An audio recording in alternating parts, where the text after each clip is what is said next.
বান্দরবানের আলীকদমে আবারও ভয়াবহ আকার ধারণ করেছে মাতামুহুরী নদী ও চৈখং খালের ভাঙন। কোটি টাকার জিও ব্যাগ প্রকল্প বাস্তবায়ন করা হলেও থামছে না ভাঙন।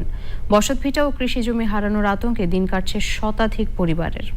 সংকট নিরসনে জিও ব্যাগ নয়, স্থায়ী ব্লক বাঁধ নির্মাণের দাবি স্থানীয়দের। বান্দরবান থেকে হাসান ইসমাইলের পাঠানো তথ্য ও ভিডিওচিত্রে আফরোজা হাসির রিপোর্ট।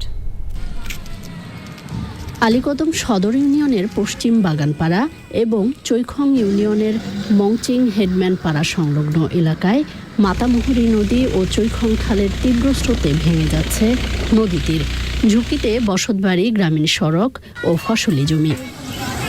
ভাঙন ঠেকাতে প্রায় ৩০০ মিটার এলাকা জুড়ে বালু ভর্তি জিও ব্যাগ দেওয়া হলেও তাতে কোনো সুফল মিলছে না। আমাদের ছেলেমেয়ে স্কুলে যাইতে পারতেছে না। আর ঘুম যাইতে ডর লাগে, নদীর ভাষে বেশি ভাঙি গিয়ে আমরা যদি সহযোগিতা করেন আর বলক দিতে পারেন। ভাঙন রোধে ঘরবাড়ি সরিয়ে অন্যত্র আশ্রয় নিয়েছে অনেক পরিবার।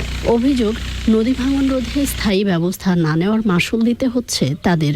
আমরা ট্রেনে পড়ে যাই, আমাদের ড্রেস ভিজে যায়, যাতায়াতে অনেক সমস্যা হয়। একটাই দাবি, আমাদের রোডগুলো আরো উঁচু করক এবং সংস্কার করক।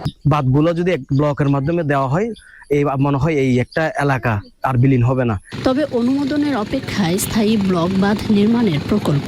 এই ভাঙনগুলো স্থায়ীভাবে প্রতিরোধ করার জন্য আমরা পুরো বান্দরবান জেলাকে নিয়ে আমরা একটি প্রকল্প প্রস্তাবনা তৈরি করছি।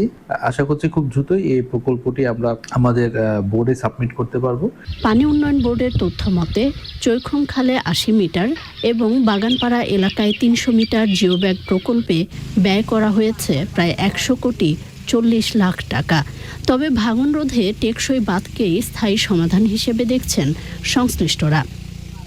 আফরোজা হাসি, প্রকৃতি ও জীবন ডেস্ক, চ্যানেল আই।